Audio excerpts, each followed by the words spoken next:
Hello, everybody, and welcome to the Sanderlanche podcast. This week we are covering Mistborn, The Final Empire, chapters 8 and 9. That's right, I got it the first try with no problems at all this time. Nice.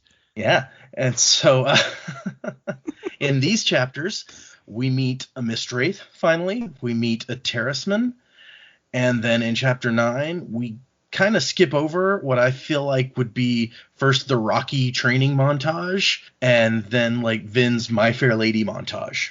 That's how I picture what happens in that chapter. So hang on to something, everybody. The Sanderlanche is about to begin. My revolution carries me in a moment lost in time. My revolution sets me free. I will flow across the lines. Bring up the brother in me. I'm searching for... So, thanks everybody. I am Data, and with me is... Jack. Jamie. And I'm Joe. I'm glad that y'all sorted that out. Usually we establish what order we'll go in so there's no confusion beforehand. But see, you guys managed it perfectly. We're all like, good. Oh, we forgot to do that. Yep. I was thinking the same thing, but you guys pulled it out. Way to go. So what did you guys think of these two chapters overall? Pretty cool. They're a bit shorter than the last couple, which was nice. But we're beginning to see a bit more about the world, and the plan is finally beginning to take shape. I was not prepared for the time jump in between the two chapters. I didn't realize we'd come to the end of part one. Yeah. It is a little bit unexpected. Although we talked about last time the possibility that there might be a time jump, but I don't think anyone seriously thought it would happen. At least it wasn't a year, and it's like, so, the army's all done. Let's get cracking, team.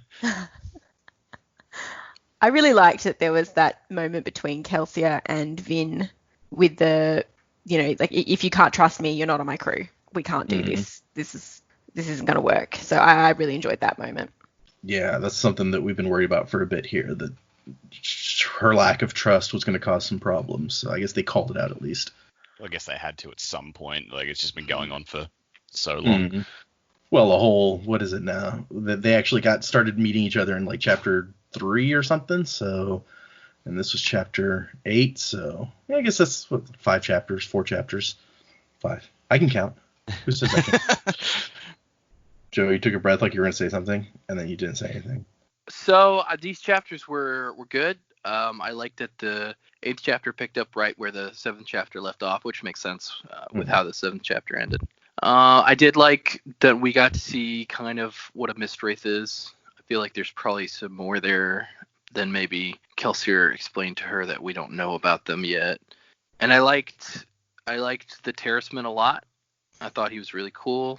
And I'm not a big fan of time skips like that because they say it's basically 2 months. But I understand the need for it. They're trying to kind of get us into the good parts of the story. So I guess that's why the author chose to do that, Mr. Sanderson. So you think there's something more like sinister than what he's explaining happening with the Mistwraiths? Because he seems, when he talks about it, he's kind of like, oh, they're just whatever.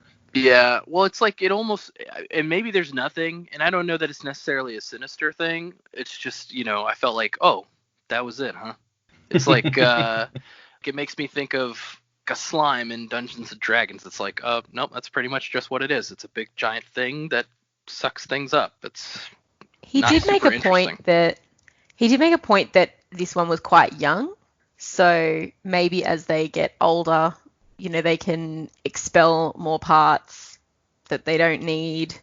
Maybe they become a bit more skilled, a bit more terrifying, even though they don't necessarily go out of their way and hurt people. But, this one's just quite young. Like, there's always these assumptions that anything that has to happen happens for a reason.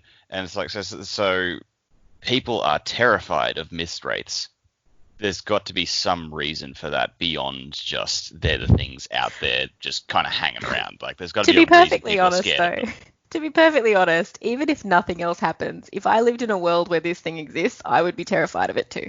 It's not the most comforting, because even after Vin finds out all about them, she's like, well, I still don't like them. Why doesn't someone kill them? Yeah, okay, fair point. They're so aesthetically displeasing that I think people would just be terrified by that alone. It's like, just imagine a thing with a ton of different heads on it and a ton of different limbs on it, and it just kind of lumbers towards you, and it's translucent, and you can see its bones. I mean, that just sounds awful. You could have stopped at a ton of different heads, and I think it's already like, oh, okay. Look Just at the a walking hands mass and of spare the hooves and parts. It's fine. Well, and apparently they follow people if you're roaming around because they have a good sense of smell, so they're like, hey, they might drop some food for me. Yeah, see, they're basically just big, fleshy, malformed raccoons. Raccoons are assholes. I think I'd rather have the raccoon. I don't know. Maybe you could train a Mistwraith. I don't know if anyone's ever tried. Like, get a pet, and then you can give it whatever kind of bones you want it to look like. Yeah, we talked about that, right? How we think maybe the Lord Renault guy is actually a Mistwraith. Maybe he's absorbed the body of Lord Renault and expelled everything else that he doesn't want. Right. So maybe he's like a really old, intelligent one. Which that is terrifying. Big jump in intelligence between like blob, blob, blob going along the ground and this guy who is super sophisticated. That is. Well, maybe it's been around hell of a difference. Since like the mists have been around, so that's how old and wise it is. It's just been around for 1,000 years. Yeah, you know, like they got all these spare parts and they probably practice a whole lot playing shadow puppets with each other. Maybe he's just refined the art. Okay, I guess we'll have to see about that. So this, we'll just jump into the beginning here. This epigraph is kind of a departure from the other ones, which have really sounded like a journal entry, whereas this one is, he shall defend their ways, yet shall violate them. He will be their savior, yet they shall call him heretic. He shall be discord, capitalized, yet they shall love him for it. And so that one is kind of out of place with what we've read so far, and I don't know if that stuck out to anyone else. That seems like a creed of some kind, or like an oath. It sort of made me think of like the Dark Knight. It's like, you know you got to endure. Everyone are going to hate you for it, but that makes you do the right choices that no one else can. Sort of speech. It totally sounds like that now that you say that, like the end of the Dark Knight. Yeah. He's not the hero that we deserve. or wait, is he the hero that he is the hero that they deserve, but he's not the one that they need. That's how it goes. Yeah. The epigraphs are just getting shorter and shorter. I've got a theory about... the one for 9 is very short. Yeah, I've got a theory about the epigraphs, but I guess I'll save that for the theory section. Okay. And like Joe said, we jump right back into where we left off. Or was that Joe? Whoever said that. And because really, how could we not jump right back into where we left off when Vin shoots into the air? We 2 have months to see what later. Yeah, that would be really mean. So she's terrified and just hanging in midair, and Kelsier's like, yeah, it's a nice view from up here. And she's like, help, get me down. And he gives her a whole speech about how, it's actually balancing's easy even with just one anchor, because what you've learned from the time you were walking transfers over to allomancy, which that was a nice little touch. Yeah, good to know. Not helpful to her when she's panicking at the top of her push limit. Yeah, that might have been useful information beforehand. Let's see. And he makes a joke about her being afraid of heights because he just wants to be a jerk right now while she's hanging here panicking. And I like that she throws in some British cursing where she's like, I'm not used to hanging 100 feet above the bloody street. Is Sanderson British? This is something I should probably know by now. He is from Utah in the U.S. That's I was telling Joe before the podcast even started that when looking at our numbers, like Texas, where he and I are from, is one of the highest states where we get downloads from, but Utah is like right there with it. And I was like, maybe that has something to do with it. People live there like him. But now that we're talking about it, the language in the books, and he's talked about pronunciation of characters' names, and like a lot of people, a lot of fantasy authors, he's like, however you want to pronounce it is fine. Because once you're reading this book, we're kind of creating this world together. Stuff's happening in your head, so you could pronounce stuff however you want. But apparently, in the Final Empire, the language and names and things have sort of a French slant or origin. He says in one interview that Kelsier is the way that even he pronounces it, but in universe, they pronounce it more French. It's like Kelsier, or however they would say that in French. I like he doesn't even pronounce it the way he doesn't pronounce it quote unquote correctly, and that was part of his whole thing about like you can pronounce it however you want. That's what I do. Yeah, the ultimate you move. Yeah. And so it's like the whole Voldemort thing, right? Oh. J.K. Rowling yeah. wanted it to be Yeah. Voldemort, but because of the gigantic amount of people that pronounced it Voldemort, it became Voldemort. Well, clearly she was just wrong. So, Yeah, she was wrong about her own character, of course. I remember George R.R. Martin said at one point, like, he doesn't do pronunciation guides for his characters' names, and when like someone pressed Y, he's just sort of like, have you read the books? Have you seen some of the names I've spelled out? I don't know how to pronounce that. I totally believe that. Even I don't know how to pronounce it. George R. R. Martin. Yeah, no, that makes complete sense coming from him. Also, you know, he'd spend like 3 years working on the pronunciation guide, and who needs that at this point? Well, yeah, but at least he's providing us with semi-regular updates, unlike some other authors who have taken 10 years for a book. Crumble. Patrick Rothfuss. Excuse me. Yeah. Okay. So let's not get started on Patrick Rothfuss, because it's going to take me down a dark road, and then I'll cry later, and it'll be very sad. What can you do? We're all human, I think. Mm-hmm. And so it just makes me appreciate even more, like we've talked about previously, this guy that like writes books regularly, that his books I really enjoy, and that he's even like he's got progress bars on his website, and once a year he does this State of the Sanderson update on his website where he says, here's what I did this year, here's kind of what I'm planning to do next year, here's all the different projects that I have in mind for the future and kind of what status they're in. Like, I think this one will be coming up the year after next, this one's going to get kind of put off longer than that, this one I'm still just thinking about and planning for, this movie has been optioned by these people. Like, he goes into detail on the status of everything, so if there's any questions, you know exactly what's going on, and it's just so refreshing. I can't help but think that if a movie comes out based on any of his series, like the three of us cannot go and see that movie because we might not be up to where it gets to.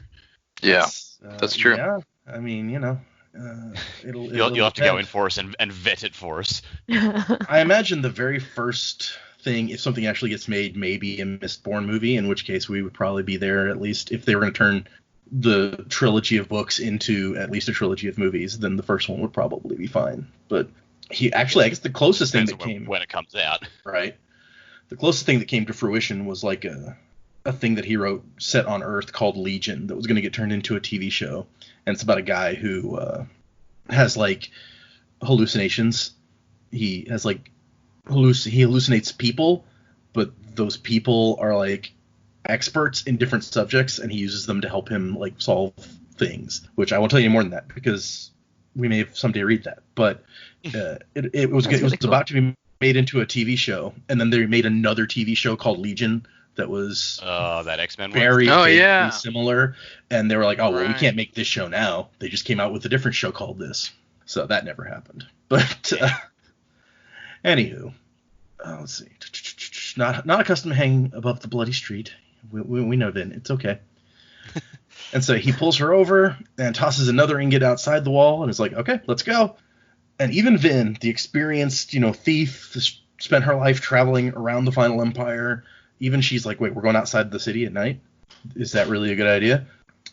But really, from what we see, other than a creepy Mistwraith, they don't really run into anything out there. He explains to her how to get down, basically. And then she's like, I don't really think that this is... He's like, well, you're at the top of the wall now, Vin. Either you jump or you got to explain to the guards why a Mistborn needs to use the stairs. And, of course, he times that right when some guards are approaching. Because, of course, he did. Yeah, it's Kelsier. It's drama. I love the note that Vin says Kelsier smiled in that infuriating way of his. I'm like, he does do that a lot. Yeah. Yep. She already has it down that it's infuriating the way he smiles. And it really, I think the book specifically mentions really frequently that Kelsier smiles, not only because that's a big part of his character, and he says it right from the beginning when we meet him in the prologue. He's like, I smile because the Lord Ruler thinks he's taken all of happiness or whatever, and I am disinclined to let him. But I think it's also kind of a contrast to the fact that you don't see a lot of other people smiling. The Ska especially are just not happy because their life is crap. And so Kelsier's like the counterpoint to that. Kelsier's always smiling on purpose, basically. I also get the feeling that Breeze probably has a smirk on his face, just because he's that kind of guy. Right? I could totally see that. Like, Breeze just constantly smirking about how he's forcing people to get wine for him and stuff. Yep. Yeah, I think you're hitting on a much more interesting kind of theme of the book, to me at least, is what I'm picking up on. Is like Kelsier, or Kelsier, however you want to pronounce it. He is like, he's trying to take everything back for them, and his mannerisms, his personality, his joviality, he draws people in like a magnet because of that, and that's what makes him, I feel like, an effective and trustworthy crew person. Is like he takes life seriously, but he also thinks the most important thing is for people to be happy and trust one another. So I feel like that's kind of the theme of the book. Is like these people are gathering around him because, just like they say, a smile's infectious. It's like people want to be around happy people. So I feel like that's a big point of Kelsier's character. I can see that. He's like sort of molded this persona to try and defy the Lord Ruler and bring everyone else in, so they would do likewise. I guess we'll see if that actually works out for him. So she jumps, because what else is she going to do, right? And it doesn't work out quite right. She is a little off target, and then she kind of panics and pulls the ingot up towards herself as if that's going to help in some way. But Kelsier saves her, and he's like, "You did really well." And she goes, "I nearly died." And he's like, "Yeah, it happens. Everybody does that." And he says that he thinks that you should get into those extreme circumstances early on when someone can watch over you, which I guess makes a sadistic sort of sense. And another thing that just explains a lot, like the information that he is deliberately withholding is stuff that he knows she's going to mess around with and screw up and potentially get injured by. So then, you won't learn that lesson the hard way. You'll never make that mistake again. Yeah, and being this severe on her may even make her more cautious when testing out other stuff, unlike earlier. Yeah, for sure. I like that he talks about how, or I don't know if it's an inner monologue or if he tells her how his master basically did push him off of something tall the first time. In a monologue, yeah. Yeah, I like that. That would go against his confidence. Right. I almost wish that he had pushed her off. I feel like maybe Brandon Sanderson thought that would be too mean for him to push Vin off the wall, but I feel like maybe he wanted to do that, but he was like, "I'll just say it happened to Kelsier." He kind of like emotionally does it because like he leaves her with no choice. It's almost as if he pushed her off, because she can let herself be captured by the guards. That's probably worse than death to Vin at this point. So, but I think too, with Kelsier, he had to be pushed off. Like, she was brave, she went. I think he brings that up, that she's really brave for doing that. I mean, yes, she had no choice in the end, but she did it. It was her decision to go when she went. He didn't have to push her, whereas he was pushed. Yeah. I'm sure it's also a part of him trying to build trust with her, because we talked about it a little bit earlier. It's like we get to that point where he literally tells her, it's like, at a certain point, you're going to have to trust me. And if you don't, then you can't be on the team. Which, just makes a lot of sense. You don't want somebody on the team that you can't trust. And he's really working hard, I think, this evening, especially, to build trust with her. He may even be seeing this as like his one chance, basically, to get her to trust him. Okay, hold on. Then we get a little talk about her earring, which I don't know if anyone remembers that she mentioned earlier as like the one thing that she has left over from her mom. Her mom gave her this earring. And then he talks about how you can't push metal inside somebody's body, which I feel like was just him not premature, like before anyone had the chance to object, like, "Hey, why couldn't you push on metals in someone's stomach?" He's like, "No, I'm going to call it out. You can't do that." That's the exact thought I had when I read it as well. Yeah. I was like, a perfect exposition. There we go. I know what those nerds are going to say. I'll get them. So they just start walking out, and he won't tell her where they're going because it's Kelsier, and he loves drama. And then she hears something following them, and it is a Mistwraith, and we kind of gave that a good going over in the beginning, our opinions on this Mistwraith, but it's an interesting thing to have out there, just in the wilderness, chomping on whatever bones it can find, whatever dead things. I did think I think it was the first episode I was asking about, horses or other beasts of burden as well. And I think it was the first time we got a mention of those, not for the Mistwraith, but it mentions most people travel by, was it most noble and use Scar instead of horses to pull the boats along the towpath. I'm like, okay, so horses are a thing. And then the Mistfiend comes up and it's got all kinds of stuff floating through it.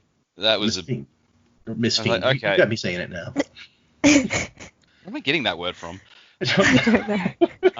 I'm sorry. For some reason, that's in my head. Yes, but it's full of all these parts of other animals. And all right, so there are other, general real world animals out there. We just haven't had the occasion to see many of them. I don't know, that's just answering a question that's been lingering since we started.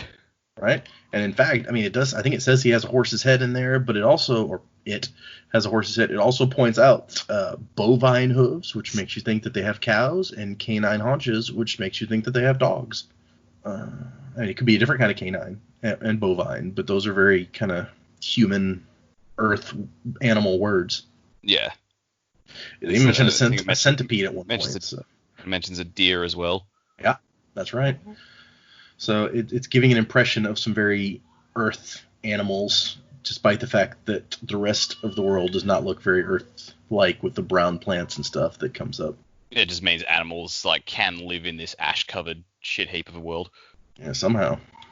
Yep, there's a horse head sitting beside a deer head, and Kelsier explains, they eat stuff and duplicate the muscle structure they've eaten, and they get to pick which pieces they like.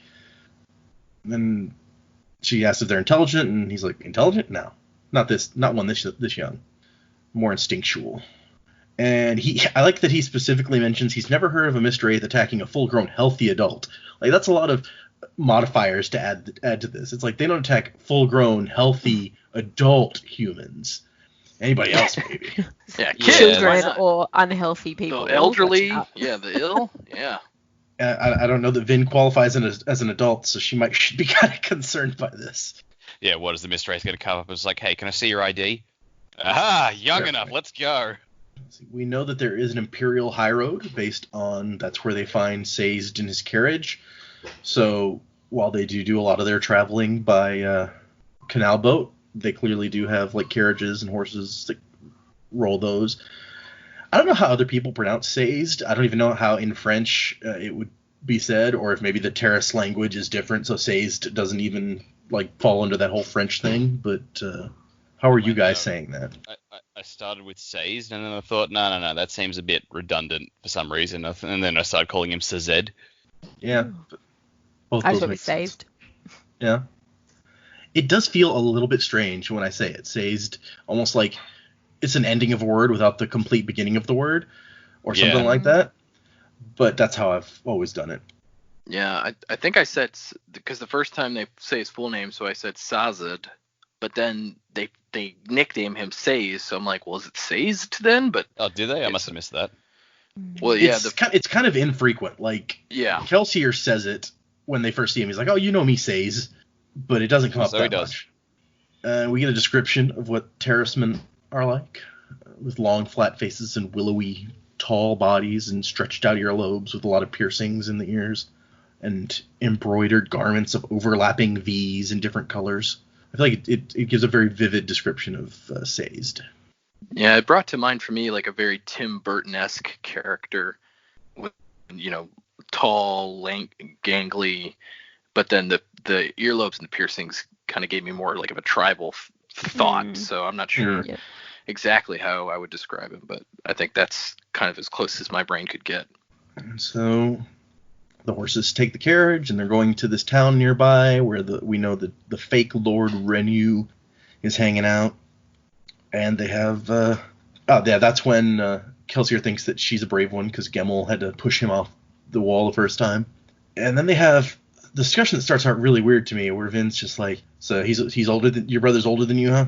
How often did he beat you? And it's that's just polite conversation for Vin. It's like, oh yeah, so you got an older brother. How much of a beating did he give you? And it's this seems to be the first time that really just twigs to Kelsier. It's like, God, you really have had a shit life. Yeah. Also, this isn't normal. People's siblings don't just go around beating you.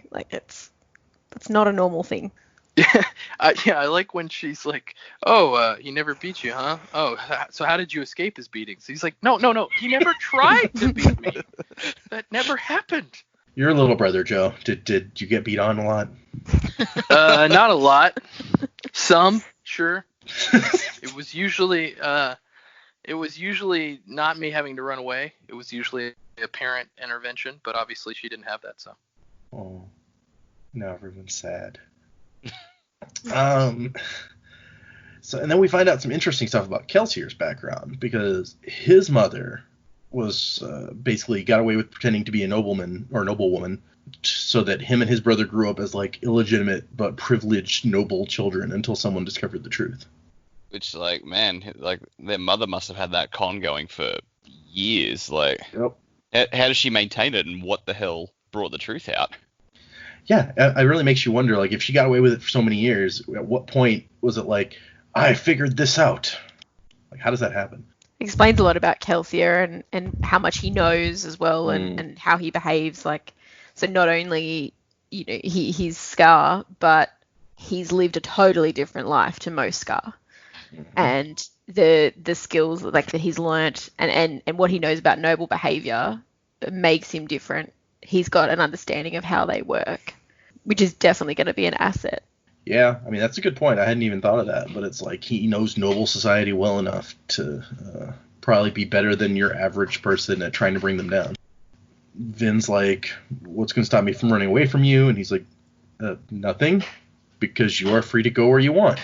And then he gives her all the money that she helped scam and says that she can leave, you know, whenever she wants. He'll teach her the last 2 medals, and she can go on her way if that's what she wants. And she's just still suspicious, like he's trying to trick her in some way.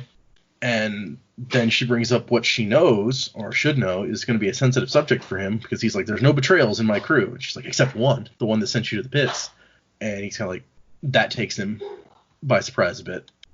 I think that's her, like every interaction they have, Kelsier has control of the conversation. He's the one continually wrong-footing her. This is the one time she catches him out, and I think she might have done that specifically to just for that one fleeting moment. Like, I'm the one saying uncomfortable things to you. Let's see how you take it. Like, maybe not with any sense of malice, but just so she has some sort of like just that little touch of control in their relationship. Yeah, I can see that. Makes sense. Because she really didn't have any control in her entire life at this point. No. And Kelsier does not want to talk about the traitor thing. It sounds as though, like, he knows there is a traitor, but he doesn't want to think about it at all. Like, it seems really sensitive. So I have a bit of a theory about that. But, yeah, I'll hold on to that when we get to the theory portion of the episode. Okay. Everyone's holding their stuff for predictions now. I also have a theory on that. Do you I'll hold it in too. Oh. Okay. Hey, man, you set the format. It's not a theory portion at the end. It's a predictions portion. It's completely different. Okay. Oh. As far as everyone knows. Okay. And then he gets to the point where he's just like, okay, she's not going to trust him at all. Turn around and says, we're going back. And we kind of discussed this already, too. Like, just, was an important moment for them to just work this out. Like, are you on the team or are you not on the team? You can't be halfway on this team. And eventually she says she's going to stay, but not because she trusts him, because she wants to see what happens. It doesn't really resolve anything. She still doesn't trust him. But whether she doesn't really trust him or if it's, she's just going to say, look, I don't trust you, because she doesn't want him to have that. I think she is starting to trust him, but if he knows that she trusts him, then she loses that edge.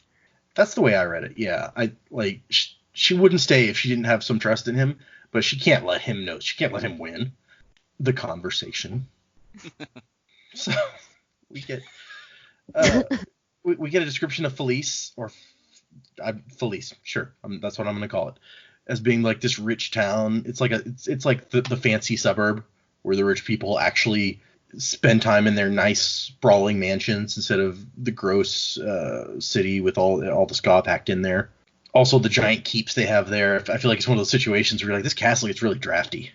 I don't know why I think that. It's probably nothing like that, but that's just the quote that I have in my head. It's like, the castle gets really drafty in the winter.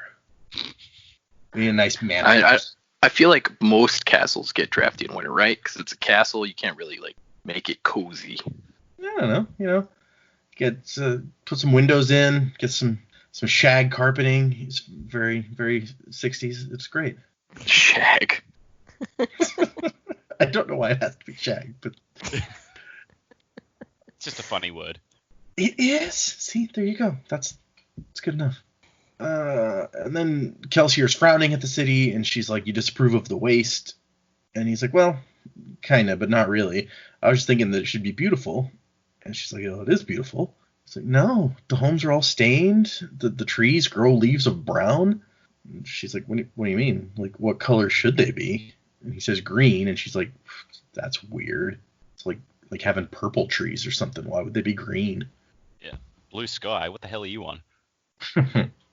But I also like that she writes it off. She's like, "I guess anyone who escaped from the pits of Hathsin, it's bound to be kind of weird, so it's fine." This struck me. I'm just like, after all the shit you've been through with this guy and thinking he's really odd, now you start to think that? Like, he basically pitched you off a wall earlier. I think it's a sign of her like starting to accept these people and her place here, that she's going to start treating them more like people at this point and thinking about them that way, and not like the temporary obstacle she has to overcome. Well, and up until this point, she's been thinking that like they've been purposely misleading her or lying to her, and now I think she's finally realizing, no, they really want to do all this stuff they're talking about. They're not trying to con me. They're just weird people. Let's see. He tells her she needs to burn the metal away in her stomach at the end of the night because it can be poisonous if it's digested, some of it. Which I think is something else we touched on when Dak was like, maybe this world just doesn't work like ours because some of this would be bad for you to have in your body. Yep. No, it turns out, once again, it's like, no, just like the real world. That shit's going to kill you. Yeah. And then I think I mentioned this last time because I thought it was part of the previous discussion about burning like alloys that aren't quite right, but it didn't come up until here, that if you try to burn a metal that is not one of the 10, it could kill you. And don't chew on uranium, kids. That's got to make him hesitant to be trying out the 11th metal all willy-nilly. Yeah. Point. Just taste testing them to see which one is the 11th metal. Just hope for Yeah, like, how does somebody figure that out without a lot of people dying first? You imagine it's like a wine tasting, but instead of like all these different wine glasses, they bring out these little slivers of metal. It's a heck of a party. Okay. They make it to the mansion. It's a super nice mansion. They get out of the carriage. Vin doesn't even want to walk inside because she's like, it's so clean. And we find out that Renu is an extremely good actor. No, just like the fact that it's so clean. It's like, wow, how hard are these people working to keep this place? Yeah. Like, but they seem satisfied in doing so. Well, and of course, Kelsier was spreading rumors that Renu was thinking about paying his ska. So for all we know, that it could be it. They're just paying the ska. And they're like, you know what? I'm much happier sweeping all this ash and keeping everything clean now that I get paid for it. So what do you guys think of Renu now that we meet him? I mean, he seems to be what Kelsier says here. Like when he was describing him, I think in the prologue, you know, he seems to be this nice guy, treating people with respect. You know, so I think, yeah, he's definitely going to be able to pull off what Kelsier says about him. But I think there's so much to learn about this guy. Yeah, I'd love to know what he actually is. I mean, we already know that he's not the real person. He is an imposter. So, and what he did, the big secret, what he did to become Lord Reno is, yeah, I would think it's interesting. Yeah. He doesn't like to talk about it in front of people, apparently. And we get to know Sazed a little better, and I'm curious what you guys are thinking about this guy who, his whole conversation with Vin I find very interesting here, especially his sarcastic response where she's like, "Can you please not stand behind me?" And he's like, "Oh, yeah, sure." And just takes a couple steps so he's standing right next to her and still being awkward. I thought that was great. Yeah, I like him a lot. I think he's a real fun character. And kind of it's just like the fact that he's a servant, or I guess in service, but that he so loves what he does and he's so well respected for what he does. It's just a really cool dynamic, I think, for a character like him. Yeah. He just seems really unflappable. It's like in the next chapter when Vin's talking to him and shoots down another religion that he sold, and he's like, "Oh, well, next one." It's like, "How many do you have?" "Oh, I got like 500 of them. I'll find one for you eventually." I don't think I've ever seen a character like shopping religions for people before in anything I've ever read. So it's a very unique trait, I feel like, to this. Yeah, because he's basically in essence saying there's no wrong religion. It's whatever whatever you believe in is the right thing for you. It's a very different take on like what religion should be for people. I guess when you live in the society with only one religion allowed and it's worshiping the Lord Ruler, then it's kind of anything is better than that. Yeah, but he just seems really dedicated to what he's doing, but he also partly because that's what he believes in, and also partly because he genuinely enjoys it. So, yeah, I like him. Sazed is a cool guy. Vin very quickly figures out that he is very in the know about what's going on because she's nervous at first. She's like, I was just wondering how you got here. He's like, what, you mean how a Terrismen steward ended up as part of a rebellion to overthrow the final empire? Like, oh, okay, I guess, good. We're all on the same page. That's nice. And they have a discussion about belief. And Vin's almost trying not to participate in the discussion because she's like, where is this going? He's like, do you believe in the final empire? She's like, well, I believe that it's strong, immortal. Well, I mean, it has been so far, I guess. And the Lord Ruler, is he the ascended avatar of God? Do you believe that he is the sliver of infinity? She's like, I don't know, man. I haven't really thought about it. He's never like, really you should think about it. It's like, I don't talk religion in the workplace. Yeah. Hey, man, respect my space on religion. She doesn't really have a space on religion. She's just like, I don't know, whatever. Yeah, I get the feelings like even if she was like a believer in something and, one of those, like, and she was like, that's my belief, like the other beliefs are stupid, he'd probably just go, well, you know what, you have a belief in something, and that's cool. I'll happily talk theology with you on that. And then we move into the reasons why Vin cannot be the heir of Lord Renew in this play act. And really, this is just, as soon as they lay the plan down, Dak's like, well, when they lay a plan out like that, it means that it's not going to work like it's supposed to. And this is just the very first speed bump, like the same night that they've had this discussion. It's like, oh, by the way, that's not going to work. Yep. There's no way that she could do that. She would be like, her hand would instantly become one of the most sought after in all of Luthadel. Yeah, it's like which seems Vin doesn't do so well with attention to start with. Exactly. Yeah, right? It seems like that'd be rough for her.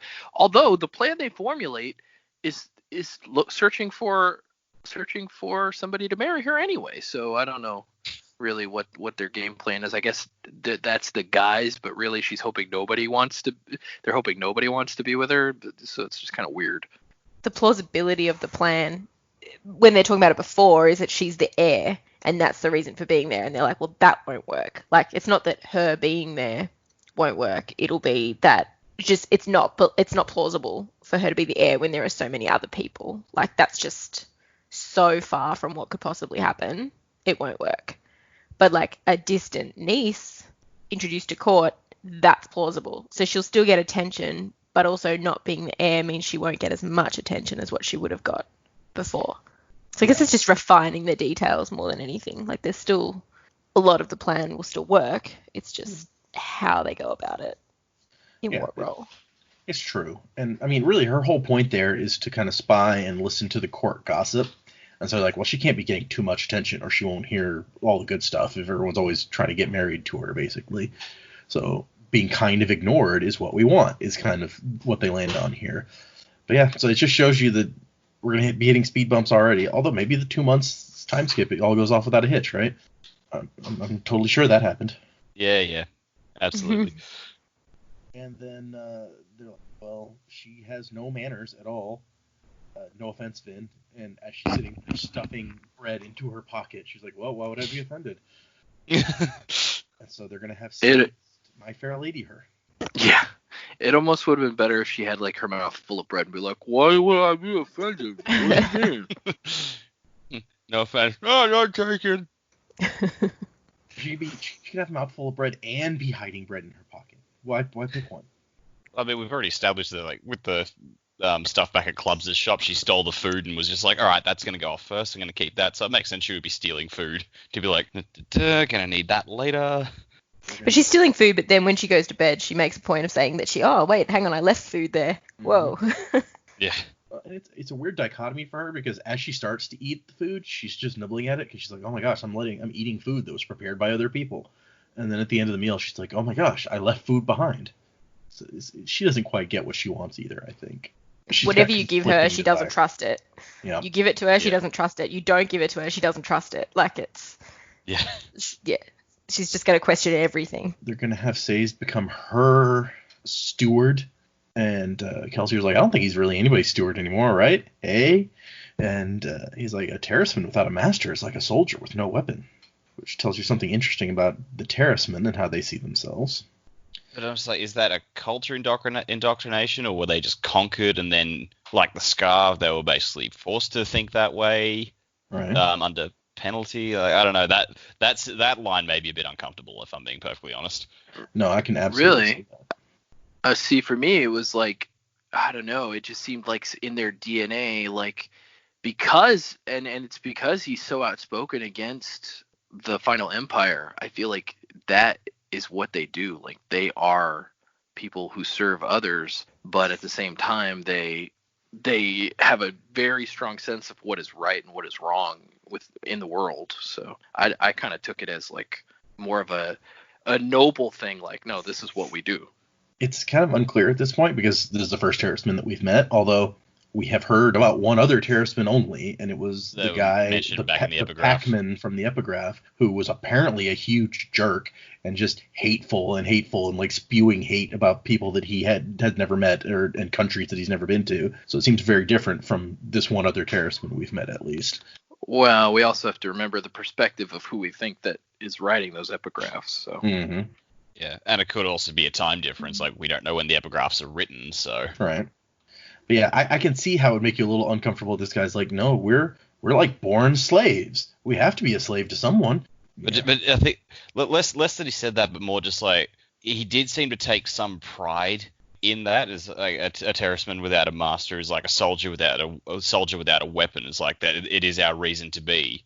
That's a bit different from the Scar saying this is how life is. It sucks, but it's what we got to do. It's like that's someone who was saying this is our situation and. Yeah, it's kind of that's my story, and I'm sticking to it.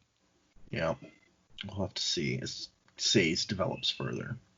I mean, I could watch Sazed do stuff all day. Like, I think he's hilarious. I love anyone who's sarcastic and not even he didn't have to say anything to be sarcastic. He's sarcastic in action, and it's amazing. So Lord Renew's like, please escort them to the guest quarters, and of course Kelsey's like, well, I bought the place. I know where the men's guest quarters are. I got it. And he apologized to Vin for excluding her, and we kind of skipped over that, but I like Vin gets offended that she's excluded from this thing, and then she gets angry at herself for being offended by it. She's like, I've never been in any other crew where the leader like had me in all of his plans. Why would I be upset now? Yeah, I think she's like unknowingly kind of realizing, oh, I'm changing. This person is changing me because they're treating me like an equal, not like, someone that's beneath them or somebody who shouldn't be involved in the plan. And then she gets upset with herself for realizing like, oh, I'm changing and thinking I'm equal to this person. I don't like that. I need to be my old self. I need to be the unnoticeable person that I've always been to survive. Change is always kind of scary, especially if you're like, don't even realize it's happening. Yeah. And especially when, changes nearly get you killed in the past, which it has for her. Mm-hmm. And then we end the chapter with Vin being like, Sazed, Kelsier, he's a good man, isn't he? And Say says that he is a very good man, one of the best I've known. And she's like, I don't think I've ever known one of those before. What do you guys think? Is Kelsier a good man? Ultimately, yes. Yeah, I think the conversation with his brother has proved that he may not have always had good, like the motives of a good man or the actions of a good man, but the changes that have gone through him have shaped him into somebody that wants to be a good man and wants to do what's right. Yeah, I think he's good. Okay. And we move into part 2. Remember part 1 was called The Survivor of Hathsin. So it's kind of like, I guess, Kelsier's part in that or named after him at least. And now we move into Rebels Beneath a Sky of Ash. And a very short epigraph, like Dak mentioned. In the end, I worry that my arrogance shall destroy us all. And we open up with a fight out in the mists, or kind of a fight. Sorry, just before we get to that, yeah? Just a thought I had, and this could be nothing, and may not even need to comment on it, but I thought the fact that we moved into a different section now, like part 2, now we moved into part 2, I'm just like, are the are the epigraphs still being written by the same person, or is this one written by someone different? Because like that line seemed very, oh, is this what Kelsey is thinking to himself? Yeah, I thought the same thing. That's a good point. Or it could be like, it's all written by the same person. Turns out it is Kelsier, but who knows? I don't want to say too much. I will say that is an excellent instinct that you have, and whether or not it's right in this circumstance, you should hold on to that. Okay, cryptic. But yeah, that's I like that you're thinking that deeply about it. It bodes well. Okay. Ooh, common thread. Things are happening. So we won't go into all the details of the fight scene either, except for I want to touch on a couple pieces of it. But what did you guys think of this first actual allomancy kind of fight? I thought it was really cool. Like it was like there was a lot going on. You could see how all the powers work. It didn't seem to be as clunky, I guess, because they didn't need to explain how the powers worked in the middle of the fight. Like we know enough. It basically says, "Oh, I flared this," and we get okay, cool, we know what that does now. So yeah, it was a bit more fast paced. And we're seeing it from the perspective of someone who winds up losing the fight, rather than someone who effectively dominates most of it. So that was that was fairly cool, and it was nice to see what people can do to each other with allomancy, rather than against people who can't use it at all. I thought it was good to see a bit of Vin's growth. Like obviously 2 months have passed. It's not a huge amount of time, but compared to the amount of time we've already known Vin for, I guess there's a lot that would change.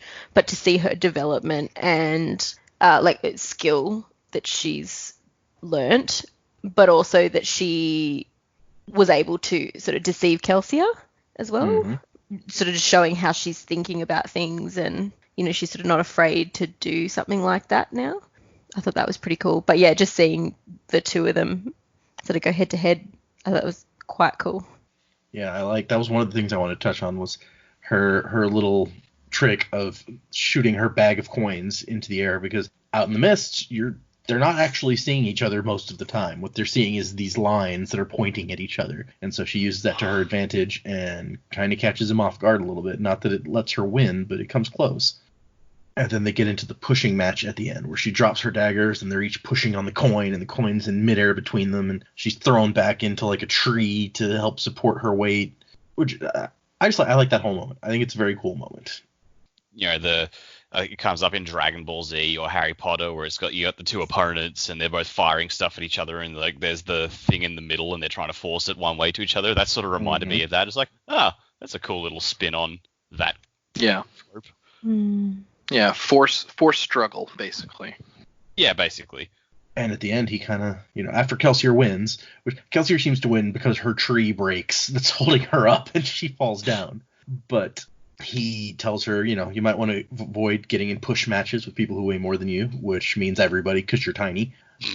And she thinks to herself, it's really smart. I shouldn't be fighting people head on. I should be fighting more like the way I've always done, where you're sneaky and you're small and whatever. But he gives her the squished, flattened and bent coin that they pushed between them so hard that it crushed it. I thought that was cool.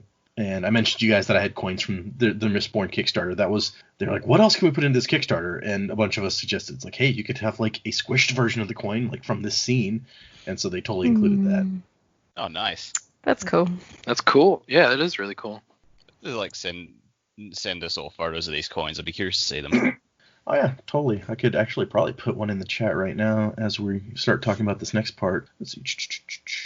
So I like that she talks in the previous chapter and in this chapter about how Kamen was good at playing the nobleman because he was just such a jerk and so loud, but that Lord Renu has just this air where it's this guy is noble. That's how good an actor Kelsier has gotten. And then they move into the scene where Vin gets a haircut that she doesn't particularly want, but she's not really given a choice.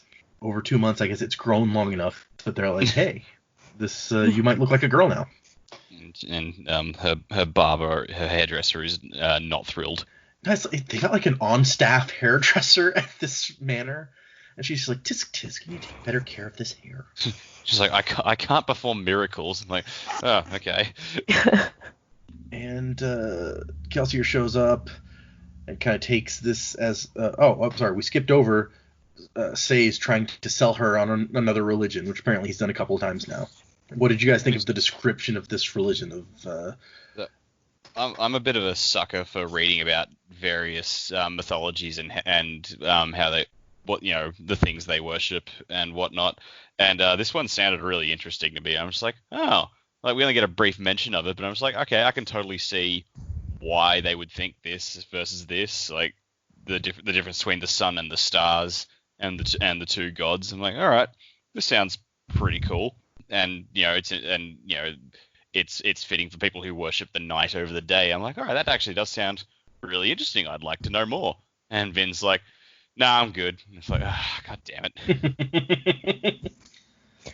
I thought it was really interesting that they were talking about the sun and the stars when, this must be one of those really old religions that doesn't really exist much anymore because people aren't seeing the stars through the mists and they're not seeing the sun like it was because of the ash clouds, and it's probably something that she doesn't really identify with because she can't see these things.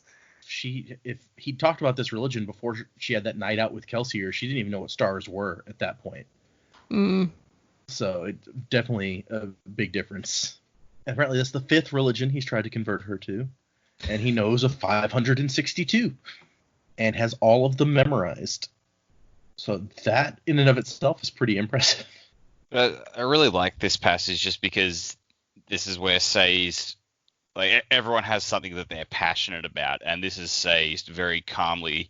She's just sitting there having a haircut. It's not really the right, what people you would call the right moment for introspection, but like he's talking about this, and like you can tell he's fairly calm about it, but he's very passionate about this, and he's like, this is our purpose. This is what we need to do for the good of everyone in the world. So I have to do this. And I was like, whoa, this seems a bit deep for this moment. But in that instant, you get just how driven and how determined Sazed is to do what he needs to do. So, yeah, I mean, yeah, that is a lot of commitment. Like he has clearly put a whole lot of work into what he does. Yeah. And then she realizes for the first time that all of these religions are dead because the Lord Ruler allows only one religion. And she's even more shocked. She's like, wait a second, you're trying to convert me to a religion that doesn't even really exist anymore? I took that as, like, you're trying to get me to believe in religions that have been dead for 1,000 years. But, like, the flip side of that is you're trying to get me to believe in religions that are illegal, that you can get killed for worship. You can get killed for worshiping these faiths, and it's just like, yeah, but you're already planning to topple the empire. Are you still worried about that? So I think that's just another hang up of her being concerned with survival. Yeah, I can see that. Because you're right. He's told her that like this is an illegal thing that you are not allowed to do. Yeah, but that's her whole life, is doing illegal things that she's not allowed to do, I think. Yeah, true. Let's see. And so he's like, one day, the final empire will be gone and people will want to know what their ancestors believed. And the keepers will be here to return to mankind his forgotten truths. So this is the first mention we get of keepers, but it comes up again at the end of the chapter. And as we all know, in this universe, keepers guard goalposts through which a red ball might soar through in order to win the Quidditch match, right? Yeah, pretty sure it's the same universe. Makes total sense. She lists off all the great houses for us, which you don't need to remember, and it's probably completely irrelevant unless you play the board game, in which you play one of the great houses of Luthadel. Let's see. Major. Does the board game contain spoilers for us? Yeah. No, yeah, you wouldn't want to actually play the board game right now, but and I won't even. In fact, even just the title is kind of a spoiler, so we're not gonna get into it anymore. Probably shouldn't have mentioned it. Anyway. Yeah, way to go. Yeah, I know. I was about to tell you the name. I'm like, you know what? I can't even say the name of it really without minor spoilers. So let's just move on. Yeah. It's that board game. Oh, by the way, I did drop into our chat a link to a picture of the currency, and I'm gonna do a second one here in a second to show you the flattened version. Because visuals are always good on an auditory podcast. Right. Well, they can hear your reactions to the visuals. But they're both made by Shire Post Mint and are available for purchase currently in case anyone wants to go and buy coins. Oh, you're dropping him into the Skype chat. I don't know if I can pull those up on the Xbox. Oh, yeah. that's a good point. Well, I mean, I guess you could always post it to the website, couldn't you? If you wanted people to see it. We could put it up on the Facebook or something. Yeah, I might do that actually. Probably not on the Podbean website. Yeah. Yeah, I might post some of the images on the Facebook. I don't think I could do it on the Podbean website unless I wanted to use it as the image for the episode, which I wouldn't do because the images for each episode are specifically chosen for reasons. Anyway. Presumably later we will find out those reasons. Well, I guess it never really comes up, so it wouldn't be basically. And if you look at the picture of actually the currency at some point, I know Dak can't right now, but if you do, you will see that there are symbols, and it's what in universe is called the steel alphabet, the alphabet that they write and things in. And the symbols represent different metals, but they also represent letters, and they also represent numbers. And so the episodes are numbered with the correct number in the steel alphabet for that episode. Oh. That's pretty cool. Yeah. So anyways. Interesting. Let's see. She talks about the great 10. There's 10 great houses, and she goes off on a little autobiography of Lady Valette Renew, who's the character that she is playing. I don't know if it counts as an autobiography if the person doesn't actually exist, but I'm going to call it that for lack of a better word. Personal history. Anybody else when they read Venture think of Venture Brothers? Huh? House Venture? No. Can't say. No. But I mean, Kelsey already attacked House Venture once. You've read about House Venture before. Yeah. Yeah. Honestly, the first thought that popped through my head was like 10 great houses, 10 medals. Coincidence? More than likely. That's a good point, Dak. Maybe each of them is like specialized in one type of metal. That might be have something to it. Well, not if the 10th medal is Atium and the Lord Ruler keeps that for himself. Good point. Yeah. I think we established earlier on that the way you become a great house is to have enough money to like build a giant palace, a keep is what they call it, in Luthadel. So I think anybody who's rich enough and ballsy enough to go and build a giant thing can be considered a great house.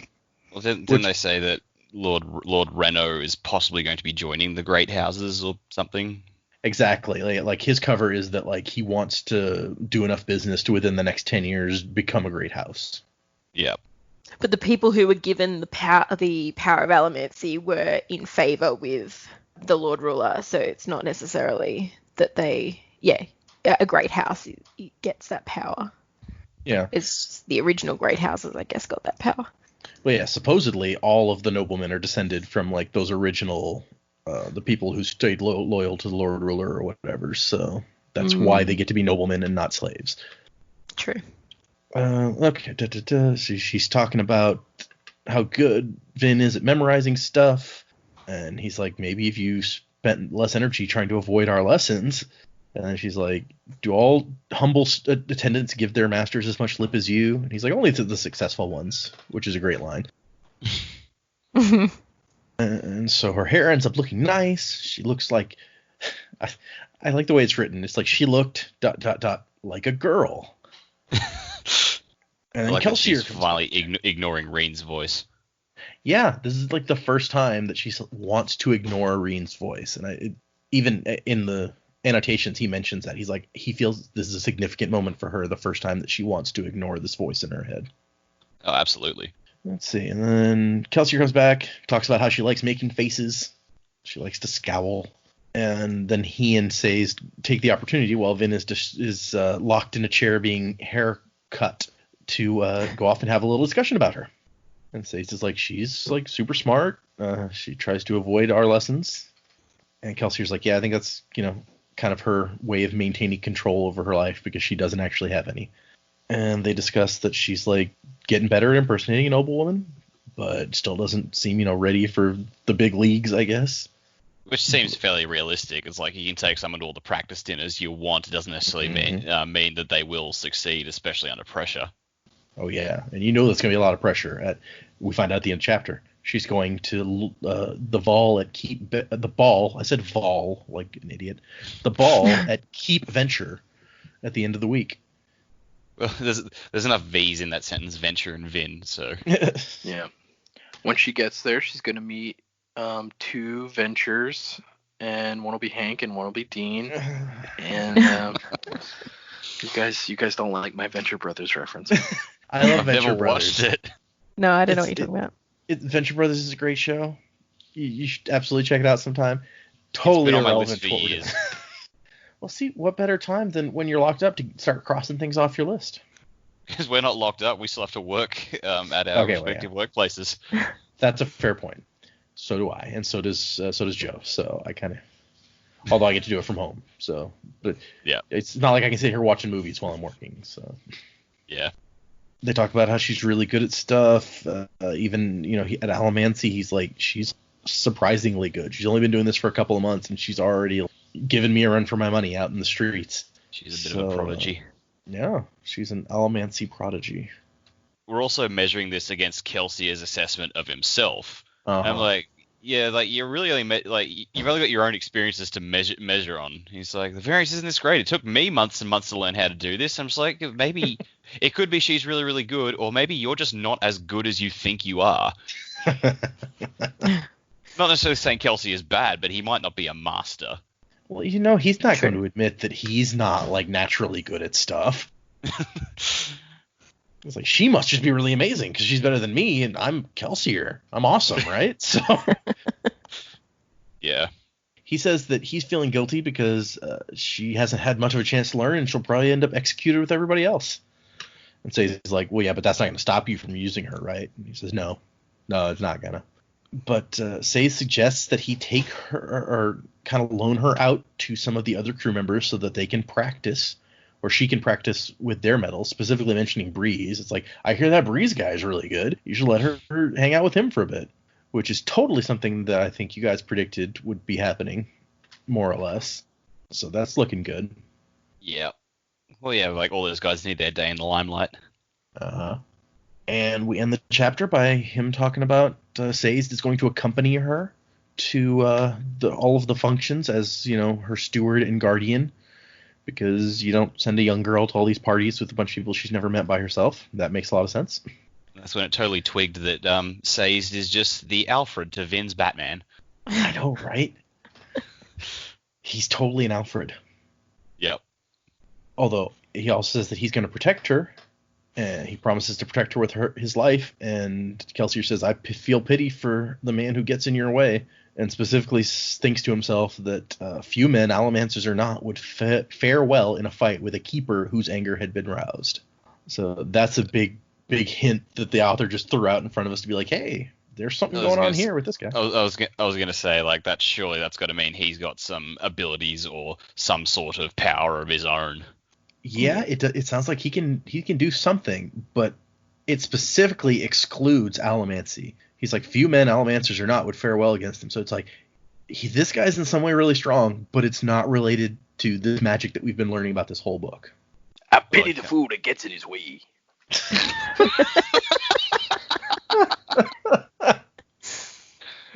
Oh, that was unexpected.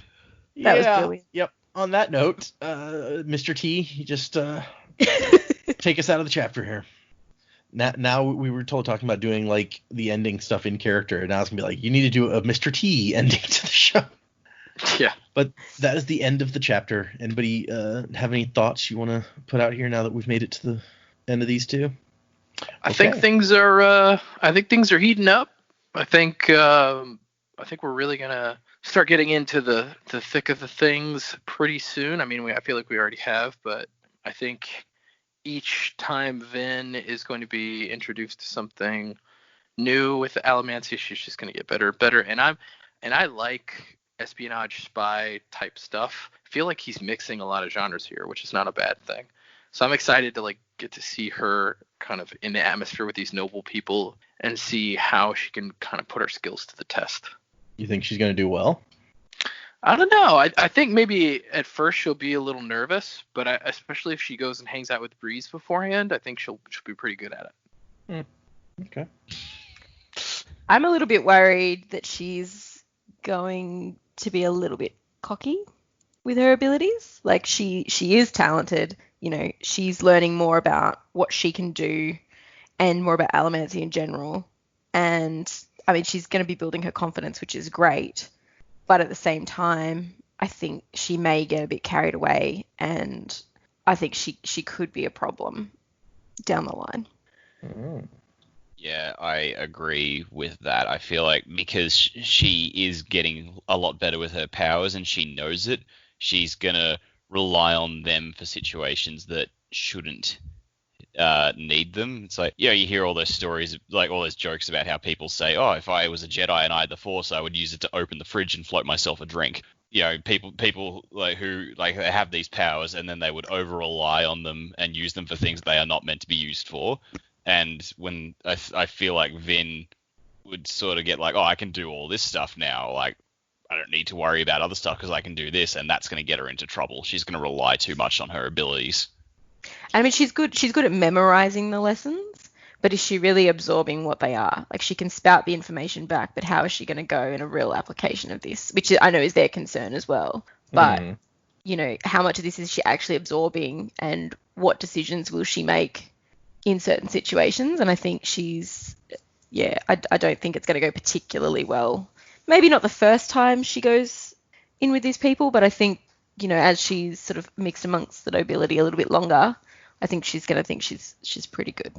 Overconfidence. Okay. I mean, I gotta say, these powers would leave me feeling pretty freaking invincible, especially Pewter, like, she's jumping off buildings and landing without a problem and stuff, and getting hit and not, feeling any pain from it because Pewter makes your body stronger. That would make me feel pretty confident. So I could totally see that. Pretty confident, but we're also learning that, there's always consequences to these powers, and, if you don't do them properly, things are going to go wrong. And I think that message is going to translate to non-allomancy related things as well. It's just life, consequences. Mm-hmm. Yep. Gotta hate them. Equal and opposite reaction and all that jazz. Okay, let's move into predictions, because you guys have just been hoarding them up the whole episode. So what do you got? Who wants to go first? I'll go first. I predict that I don't know if it's a prediction. Theory. Theory prediction. I know, going against what we're supposed to do. I think that the betrayer to Kelsier was his wife. Damn, you beat me to it. I know, that's why I wanted to go first. When you're like, I have a theory on this, I was like, damn you, I bet you've got the same theory I do. Okay. We did not discuss this beforehand. No, we actually didn't. That's why he's so guarded about it, and the discussion that he had with Marsh about even, like, despite what she did, we loved her and missed her, and, all that sort of stuff. Maybe Kelsey is going to have problems with letting people get that close to him. I think there's still a lot of Kelsier that's going to be really guarded. He gives that happy, confident air to him, but I think he's got his own issues that potentially could cause problems as well. Yeah. I still don't think... Another level to... Sorry, just to carry on from that, it adds another level to the bit before he attacked Venture's manor, where he's standing on the rooftop and thinking to himself, she should be here with me, but she's not. Like, that... Like, originally it's just because she died in the pits, but with this idea behind it, it's like, oh, this is a bit darker because, like, she'd be here if she hadn't done whatever she did. Yeah, I mean, based on the conversation with Marsh and Kelsier's hesitance there, that I agree, that makes a lot of sense. I mean, the only thing that kind of calls it into question is, well, she apparently did end up in the pits also, so if she betrayed her husband for some reason, she didn't get anything out of it that we can tell. Well, maybe no, but that's depending why on what it was. Yeah, I was just saying, like, if she got thrown into the pits with him, like, and died there, maybe that's why he's less, like, he's not exactly open about, yeah, she betrayed me and she did this to me. If she got off scot-free, maybe he would hate her, but because she was in there with him, and then died there, he's just like, she didn't get anything out of her betrayal, so he's just bitter about it rather than angry, which is a big difference. But maybe that betrayal as well was... she had the best of intentions for it. Maybe it was something that was supposed to protect him and it didn't. It backfired, and that's how they ended up in that situation. Possibly. Maybe that wasn't the intention to begin with. Okay. Interesting. Did you have any other predictions, Dax, since she stole yours? Sorry. No, that was my big one, but that's okay. Okay, what do you got, Joe? Well, I'm shocked. I'm utterly shocked. No, I'm not that shocked. It's just partially shocked, not utterly. right. Yeah. Moderately. Yes, moderately shocked. No, that's a really cool prediction. I wish I had something that cool to predict. That's definitely not what I thought you guys were going to say, but that's awesome. I hope it ends up being true. For me, I think the only prediction that I had was that the Keepers, the Terrismen, they're going to be a much larger part of this than I think at this point in the book we know. I think there's something that the Keepers know, some knowledge that they have besides the religions, besides the way things were before the Lord Ruler took over, that's going to be of a lot of significance. So I'm really interested. I really like the Terrismen character we have in the book now, and I really hope that there is something a lot more going on with them. Well, I mean, that makes sense with the epigraph previously talking about whoever Right. was reading the epigraphs has gone there and gone on some journey with Terrismen, so Yeah. that would Yeah. make sense. So yeah, I'm excited to see if that goes somewhere. Okay. Before we get into the end, wrapping everything up here, I wanted to read some stuff that we got. An email that we received at our email address, which is thesanderlanch@gmail.com.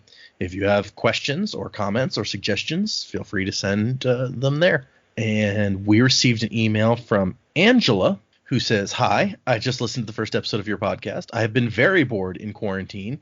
Which, side note here, when I read that, I was like, "Oh, you listened to us because you were very bored." Thanks.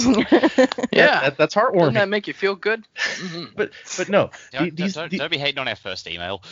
these are separate thoughts. It's okay. Angela was super nice. She goes, "I just listened to the first episode. I've been very bored in quarantine, and I just read Mistborn for the first time. Finished this morning. So this distraction could not have come at a better time. My copy of Well of Ascension won't be here until next week, so thank you for providing some much-needed content to bridge the gap. Being separated from my normal reading friends has made me very eager for bookish conversation.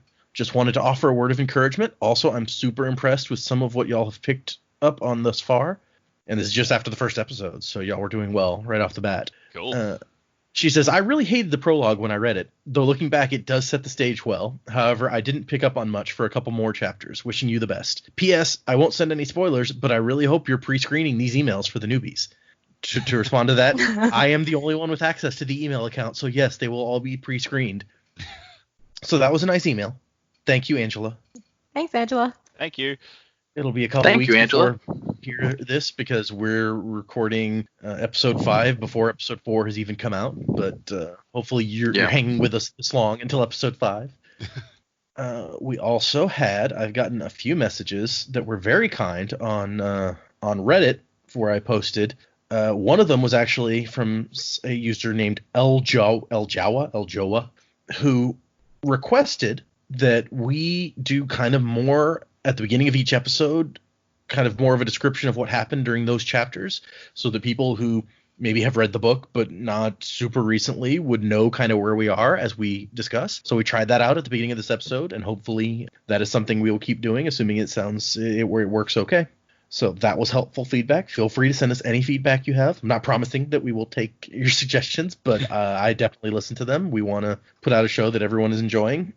And somebody else, let's see, Right Step Ricky said, "Hello there. I saw your post about the podcast, and I wanted you to know that I listened to the first episode and thoroughly enjoyed it.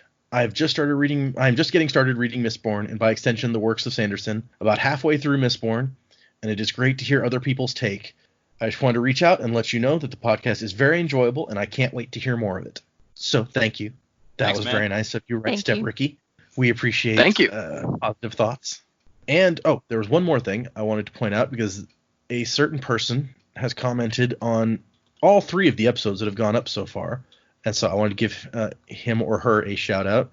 The username Salva on Podbean has commented on every episode saying, as he or she has listened to them, saying that they're good. On the 3rd one, it just says, "Love it, as always." And then there's a second comment saying, "I'm from a Spanish-speaking country, so I can't tell my friends to listen. Sad face." Aw. Oh. And I was like, "It's okay, buddy. You just keep listening and enjoying." That was my return comment. But We're here for you, Salva. yeah, Joe even speaks Spanish pretty well, better than me. But our mom was a native Spanish speaker, and I've always been a horrifying disappointment that I never picked up the language. Yes. Yeah. Well, she didn't try very hard to teach us. Well, she taught us all the curse words. Sure.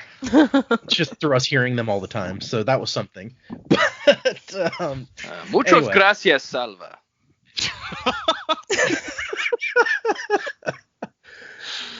Thank you, everyone. And if anyone has, something they want to send, like I said, you can use the email address, thesanderlanch@gmail.com. You can leave comments on the episodes on Podbean. Please rate and leave reviews on Apple Podcasts, because that helps, raise visibility so that other people will check out the show.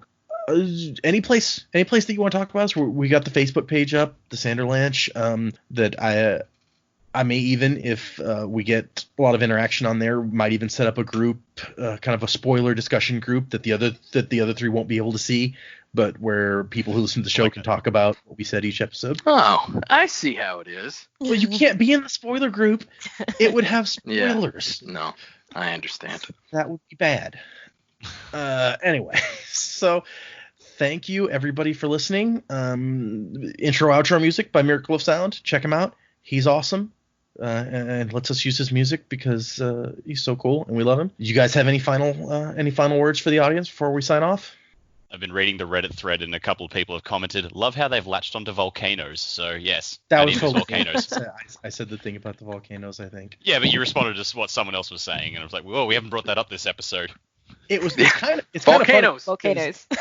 Only the first episode where we talked about the volcanoes had come out when that person said that. They're like, I love the volcanoes thing. And I was like, oh, just wait till you get to episode 4 because we hit on volcanoes a whole bunch.